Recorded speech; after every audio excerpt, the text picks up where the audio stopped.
Well, today is Friday, April 11th, 2025, and we welcome you to our Chapter 49 podcast. Chapter 49 represents most IRS employees in the state of Indiana. My name is Larry Lannan. I am a retiree and a communications volunteer for Chapter 49. So let's welcome back our chapter president, Duncan Giles. Thanks, Larry. It's always good to be here. Well, I want to start off with an apology. I am the host and the producer of this podcast. As a result of that, I'm responsible for all this stuff. 2 weeks ago, I mentioned we'll be back next week. Well, I totally forgot. I had a family gathering scheduled for the following week. I would be out of town and not near my equipment. So we did not have a podcast last week. I'm sorry about that. For our many loyal viewers and listeners, I'm sorry I did not give you a heads up, but we are back this week and we are ready to dive into a number of issues. Not all issues we want to talk about, but issues we will be forced to talk about. And I think the first thing, Duncan, is that you and I, doing this podcast for the last several years, about 4 years or so, maybe 5 years if I look at it, uh, we have been using a lot of alphabet soup. You know, VERA and VSIP are two things you've heard. And in recent weeks, something called DRP. They all have a meaning. And I think as people start to evaluate whether to take some of the choices in front of them in terms of separating from the service, early retirement, leaving with an incentive payment, leaving under another circumstance like delayed retirement, all that sort of thing is out there. So with this alphabet soup out there, I think it might be best to just explain to people what the options are as best we understand them now. If they're looking at options for an early retirement or just separating from the service and doing so in a way that would be in their best interest. Yeah, it is very confusing, and I've spent a lot of time this week talking to a lot of people about potential life-changing choices that they're going to make. It's a stressful time for everybody. Basically, what it boils down to is VERA. VERA is early retirement, voluntary early retirement. And people are going, okay, well, you have to be either age 50, at least 50, with 20 years of service, or any age with 25 years of service. And people are going, well, I'm like 55 and I don't have 20 years, but can I still do VERA? No, according to statute, that's the only option. And, what this does is it allows you to go ahead out with your pension as it would be figured now. Now, there are some downsides to this. And, it's been gone over by, it's been by National NTEU. The great folks from United Benefits have done some seminars on this about the different things. So the information is out there. We want to give just a brief thumbnail on this. If you have further questions and you're in Chapter 49, feel free to hit me up. VSIP, voluntary separation incentive payment, is basically giving you money to go away, to leave the service. And basically what that does is it gives you up to $25,000 gross to go ahead and leave the service. Now, if you're ready to retire, some people are going, this is just the thing I need. I'll have 25 grand. No, nay. It's going to depend on your severance, what your severance pay would be. And that is, in a nutshell, 1 week's pay for every year you've been here for the first 10 years, 2 weeks pay for every year after that. There's also a kicker if you're over 40. But again, that's going to depend on how many years you've been here, how much you could get, again, up to $25,000, and then they take taxes out of that. So it could be anywhere from 16 to 18,000, depending upon, how you have your taxes taken out, and they do withhold it at a higher federal rate as to how much you might net. Then you get into DERP 2.0, the fork in the road, which is basically saying, okay, we are going to allow you to work until a certain date, and it's going to depend on different dates for different business divisions, but no later than June. And then they would pay you until the end of September. You would not have to, you'd be on administrative leave at that time. If you do accept the DERP and do sign the contract and they get it in, then until that time they put you on administrative leave, you would be able to telework. But once that date hits at the end of September, you are either, depending upon your situation, either going to retire or going to have to look for another job because you're basically separated from the agency at the end of September. So those are the three basic factors we're looking at. Or you could wait around to see what happens in a riff, and we'll get talking about that later. But those are the basic options right now. And there's been a lot of information sent out about that. Chapter 10, our great friend Lori McCann had a nice little chart out, and I'm going to copy that, giving her full credit. And I hate to say good things about Lori, especially but it's okay. She's not here to hear it. But going ahead, and that really will help. It clarifies the decision making, as did hopefully the information I sent out earlier this week that the folks from United Benefits drew up to talk about the different things. So basically, there's a lot of options out there for folks who are looking to go ahead and leave, or you absolutely can, sit there and say, I'm going to ride this out and see what happens. That's a lot to decipher, but I do want to ask you one question that I've heard from people. Let's say you take this delayed retirement. You'll be, whenever you can go on, it depends on your division, but once you're on it, you're on administrative leave through the end of September.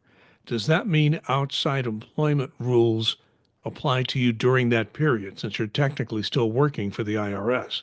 That is a great question, and one I've answered a lot. Yes, the outside employment requests do still matter because you are with the IRS. So if it's going to be something that is going to be a job that you would not be able to perform while you're on regular work time, as opposed to administrative leave, then it still would not be okay to do that. If you're a revenue agent and want to do something for tax accounting for a company, that would not be something that would be allowed during this administrative leave time period. After September 30th, absolutely. But before then, no, they would see that as a conflict of interest while you're still doing work for the government. I've also heard people saying, well, could I get another government job during this? Well, no, you really couldn't get another federal government job while you're on administrative leave from this one. That's considered double dipping, and I'm betting that they would frown upon that. If you have particular questions, I would not go to your manager on this one. I would go to the ethics, ask the folks in the ethics office to see what their take was and get something in writing if you have questions or doubts on that. So if you want to get another job after this delayed retirement program you have to make sure it's a start date of October 1st. Any prospective employer you're going to go to would know that, correct? Absolutely. You need to inform them of that.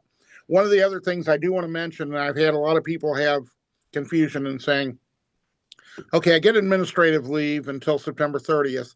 So then do I want to retire on 10/1? If I'm retirement eligible and I'm going to go ahead and retire, continue to have my health care benefits, things of that nature.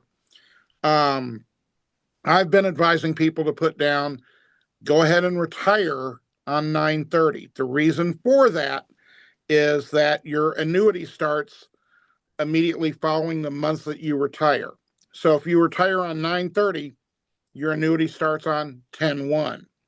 If you retire on 10/1, your annuity doesn't start until November. So you want to make sure you don't short yourself on money. And that's why I advise people to go ahead and do it on that 9/30 date as opposed to 10/1 if you are looking at retiring. And I would say that timing is good here for OPM. OPM is starting to update its systems. And now, as I understand it, the processing time for retirees has been reduced. So when I retired, it was several months. So you're on what's called a temporary annuity. I can't remember the exact name for it, but you're on a much lower, they lowball your annuity while they're trying to figure out the exact amount. They pay you back pay later once, or the back retirement later once it's all figured out. But it took several months for mine to get done. I kind of planned ahead for that. But I understand OPM is starting to update their systems and that lag time has gone down. So at least that's some bit of good news. Yeah, I'm sure that with this deluge of people doing this and the shortage of people at OPM, that it will be a shorter time frame. No. Make sure you have, what you're talking about is theoretical, absolutely, positively. But I'm thinking that it, with the deluge of what I'm hearing from several different agencies, what I'm seeing out there, their OPM is going to be buried, literally buried. Well, let me be clear about that. I never said they were they were going to be perfect with this. I just shudder to think how what would be if they hadn't done the updates with this deluge. I think it'll help, but yeah, don't count on that full annuity for several months. Yeah, or even the partial one for a while. I'm betting the partial one will be backed up even a little bit too, just because of the fact that I think there's going to be a volume like they've never seen before, and I'm hoping it doesn't overwhelm their new systems that they're starting to put in place. Ideally, and what folks need to understand how OPM has done it, as you described it, Larry, is it's all been done on paper. Nothing was automated, and now they're starting to do some automations, and they've had some tests where they've done it fully automated. But I don't see that happening during this time period. It may be some automation, but I think there's going to be a lot of just folks doing it still by paper, and that is going to delay this a long period of time. Algorithm or chart you mentioned that Laurie McCann has at Chapter 10 published for her chapter. We did also place that on our Facebook page, which you can find on Facebook by going to NTEU Chapter 49 Indiana. It is there. It's a nice little algorithm that explains in a chart what Duncan tried to go through just a moment ago. Maybe, verbally, it's very difficult to picture all this, and that chart does a nice job. And I compliment Laurie McCann and her chapter for getting that done. Well, you mentioned riffs, and there are some people, and in that chart you'll see there are some people who are just going to say, I'm not doing DRP or VERA or VSIP. I'm just going to write it out and see what happens. And for some people, that might be the best option for them. Now, one thing that is being recommended by the management is that people upload their resumes. Now, as someone who has looked at Riff rules, I'm not sure that's always going to apply. But as we've talked about before, we're not absolutely sure which set of Riff rules this group is going to use. There is one in the statute. And when the statute is when you've done the veterans preference, you've done the seniority, you've got all the competitive areas and levels done. Then if you have a tie, you were supposed to use evaluations. We're not sure whether that's going to be done the way it's laid out in the statute. So now people are being suggested or recommended that they upload a resume just in case that's used to break some ties in a riff. So why is this resume upload being recommended, and where do you upload your resume if you need to do that? Yeah, National NTU has said, they don't recommend you put your resume in HR Connect is where it's being uploaded at, because apparently, from best we can tell, they are using resumes to see if you need if there's any bump and retreat, which is part of a riff, where basically you're going from your position to a position you used to have. You would get, pay protection, pay retention for 2 years on that. So they're using that part as that. That is nowhere in any of the contract, any of the statutes, anything of that nature. So that's why National NTU is saying, let them go off your position description. I've heard a lot of people saying, well, I want to do my resume because if I stick around, there may be other positions I qualify for, and I want to see if I do that. And I understand that rationale absolutely.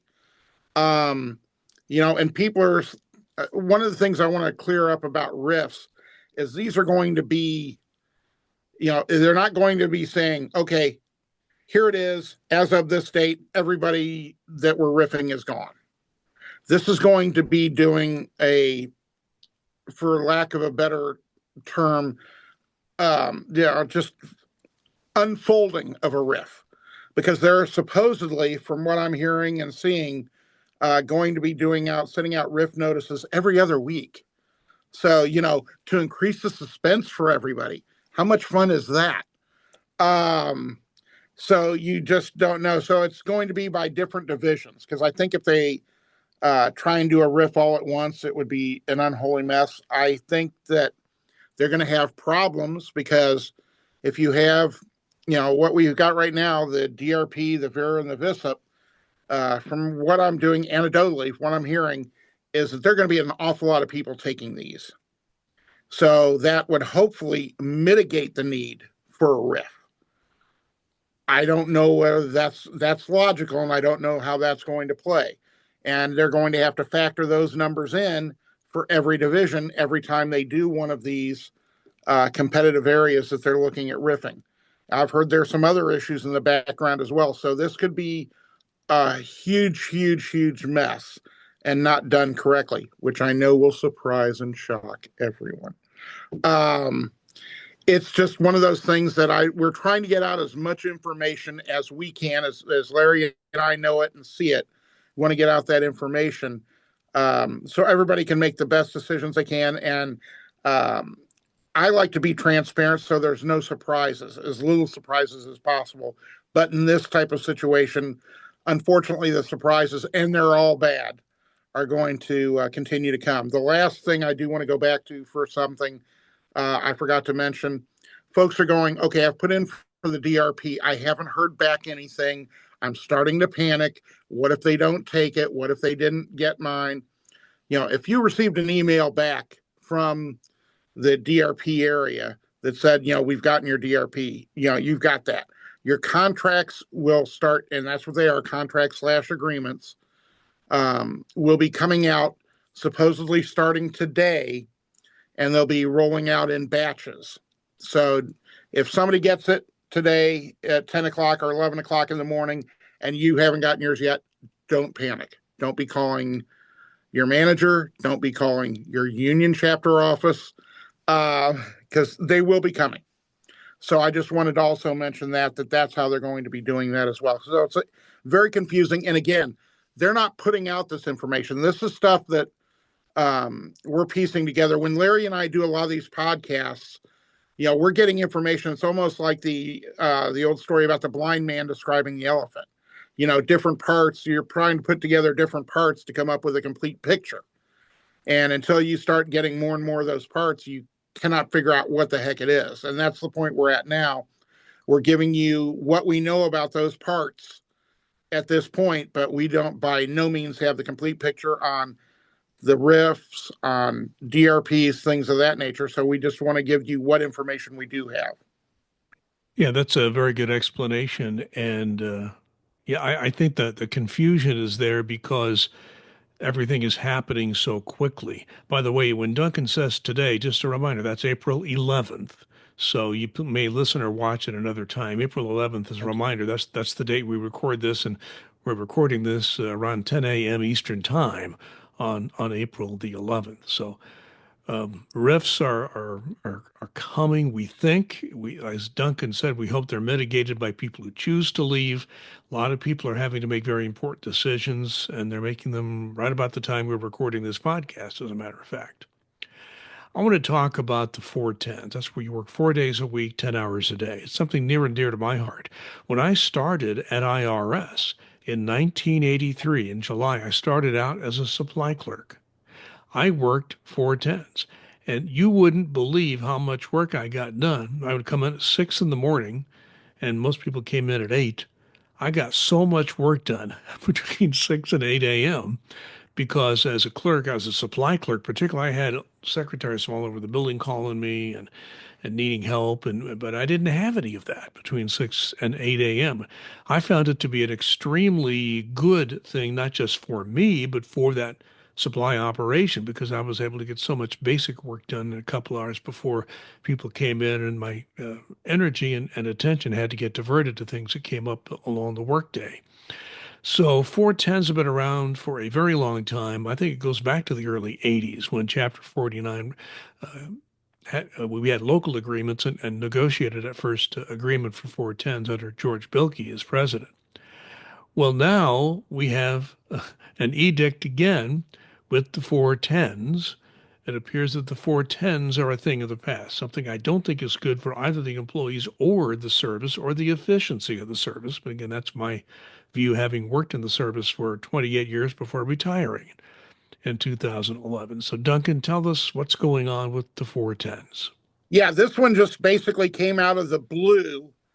And it is another initiative from on high. This is not something from IRS or even Treasury. It's up higher than that. That basically they came out and said, no, 410s are bad. I go back and I like to flash back to a former revenue agent here in the state of Indiana who was here for many years, was a steward and briefly a chief steward for Chapter 49 treasurer, gentleman by the name of Brian Kostek.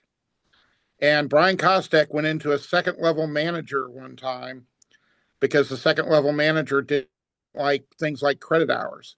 Brian, being the non-sarcastic gentleman that he was, for those of you that knew Brian, you know what I'm talking about, took in, God bless him, he took in flashcards to this second level manager's office. And he said, okay, here is 5 times 8. What does that equal? And of course, it equals 40. 4 times 10 equals what? That equals 40. So you're getting the same amount of work. And like you said, if you're coming in earlier or staying later when there are less people, you are more productive. But this is, again, is the same argument that we've used for people working for telework. They're more productive at home than they are in the office because they have less distractions, but logic gets thrown out the window. We haven't yet, but I'm sure that NTU will be filing another national grievance on this because it is an absolute violation of our agreement, because you cannot unilaterally just say, okay, I don't like 410s. So people are going, okay, what do I do in the meantime?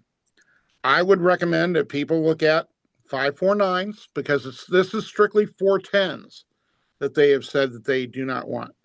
Look at 549s, which are still out there, as well as MaxiFlex, which is in the national agreement. I would urge people to take a look at MaxiFlex too, because that may be something that would help them as well. So yeah, we do realize that this is another egregious thing that just came out of thin air and was not negotiated, discussed beforehand or anything like that. And we will be doing everything legally we can to get it restored. But in the meantime, this is one of those things we have to comply and grieve. We can't go on strike. We can't, say, well, screw it, I'm going to do it anyway. No, you can't do that. We have to comply and then grieve. So go ahead, and you have to switch your schedule. And like I said, I mentioned a couple of alternatives for you. And then, like I said, there will be a national grievance coming. I would bet my bottom dollar on that one. All right, so 410's at least temporarily gone. Again, a violation of our contract, and we're going to go through the legal process to get that enforced, just like we have for telework and some other things that have happened that violate our contract provisions. We believe the law says that our contract is valid and must be followed if we're following the law. So it's sad, the 410s. As I said, I always felt it was good for the employees and the service, but we will see where that goes over time.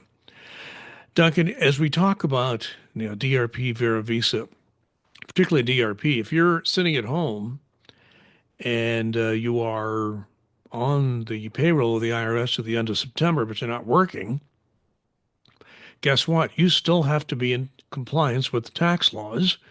And as we all know, IRS is apoplectic about this. You are to follow the tax laws to a T, and if not, you will be called up for explanation as to why you didn't.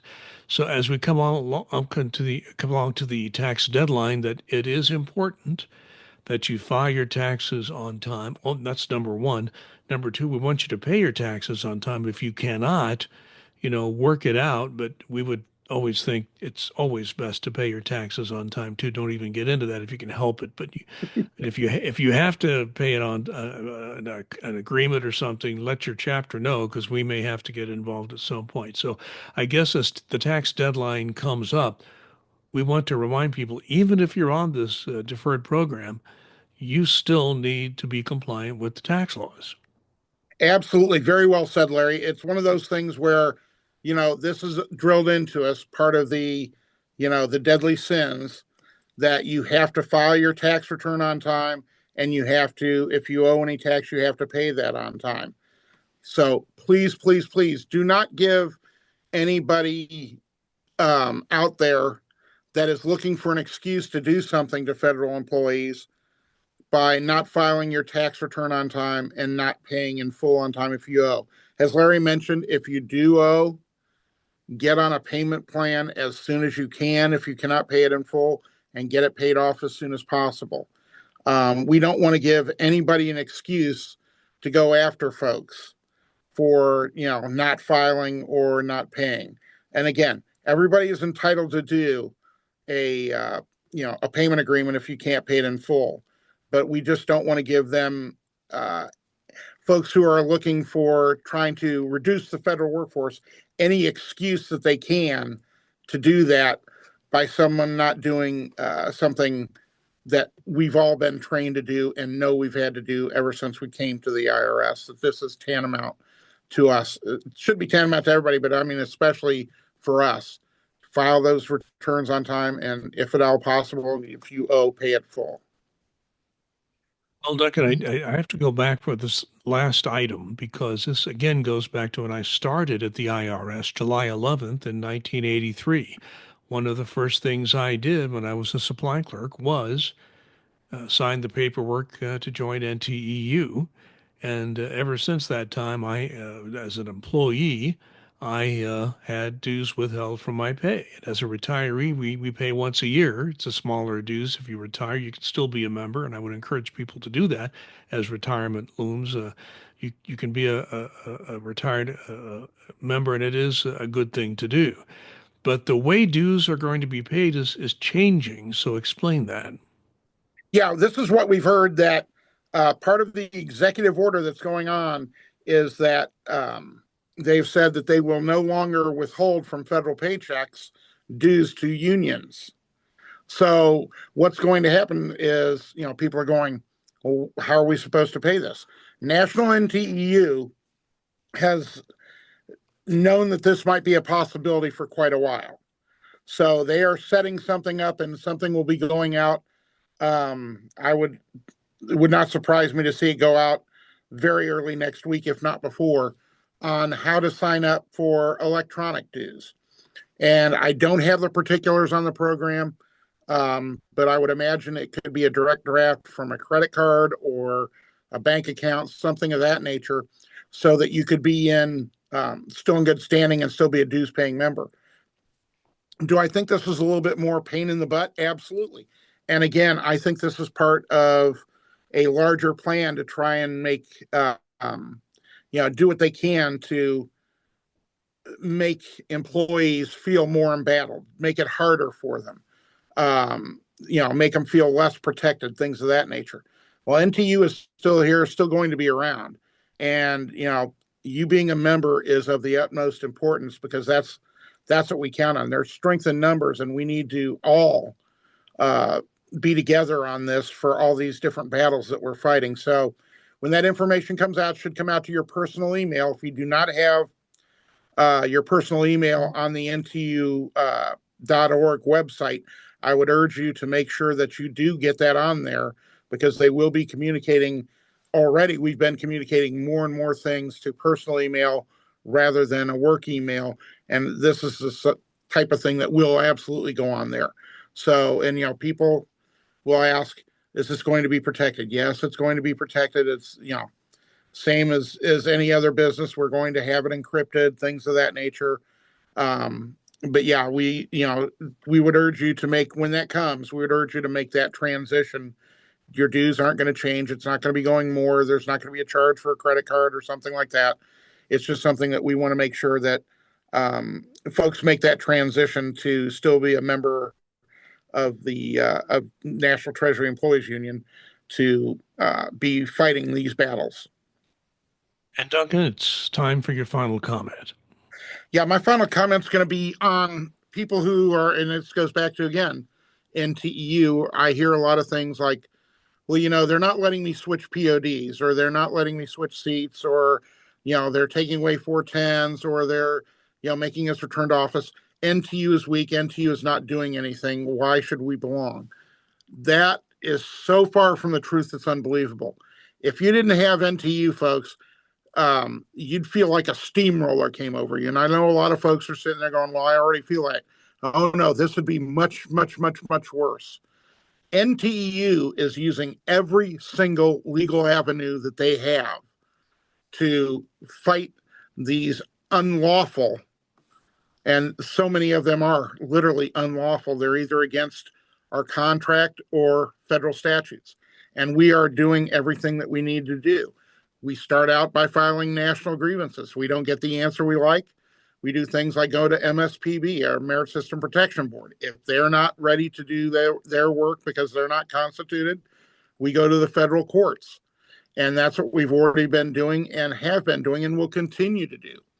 So when people tell me that NTU is not doing anything, I cannot literally believe that they say that, because national NTU, from all of our, Doreen Greenwald, our national president, on down, are working tirelessly to fight for rights of federal employees.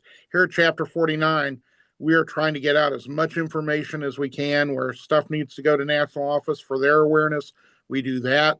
And I know my brethren in different chapters across the country are doing the same thing, whether it's IRS or Customs and Border Protection, or HHS, whoever it might be, because we do represent 36 or 37 different agencies now. So NTU has your back and will continue to have your back. And don't, please, please, please don't ever doubt that. Yeah, all these things being taken away were things NTEU were able to negotiate for you, and that's why certain people at the administration want to take it away, and we are fighting to get it all back. I mean, this is the big fight, and we are in there fighting every single day. So just remember, these things being taken away were given to you because NTEU was able to negotiate this for you, and we're doing everything we can to get it back. We think that it's been taken away illegally. So without NTEU, there'd be nobody in your corner looking to reinstate these things. My final comment is kind of along the same lines. You mentioned we have 37 agencies that NT represents. One of them is the Food and Drug Administration. Now, something had just happened at the FDA, actually the day or night before we record this. Seems that the FDA has done what other agencies have been ordered to do. They've taken away telework.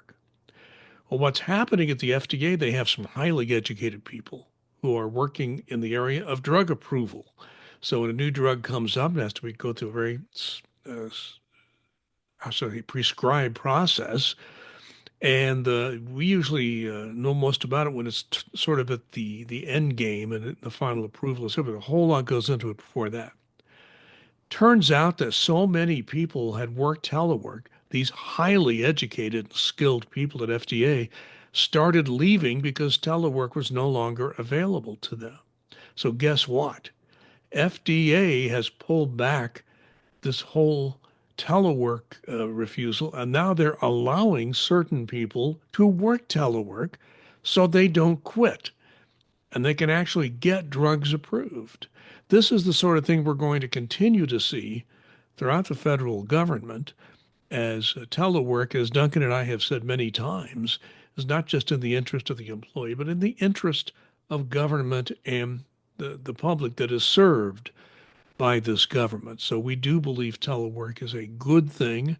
Taking it away has a very negative reaction. And just look at what's happening at FDA. They're realizing that they have to reinstitute it, at least for certain people. I think it's a signal that perhaps taking away telework wasn't the best idea after all. Duncan Giles, thank you very much. Always great to talk to you, and thank you very much for taking part of your valuable time to watch or listen to our Chapter 49 podcast. As far as I know, we will actually be back next week for another edition of the Chapter 49 podcast. My name is Larry Lannan. Thanks for listening. Be safe and be kind.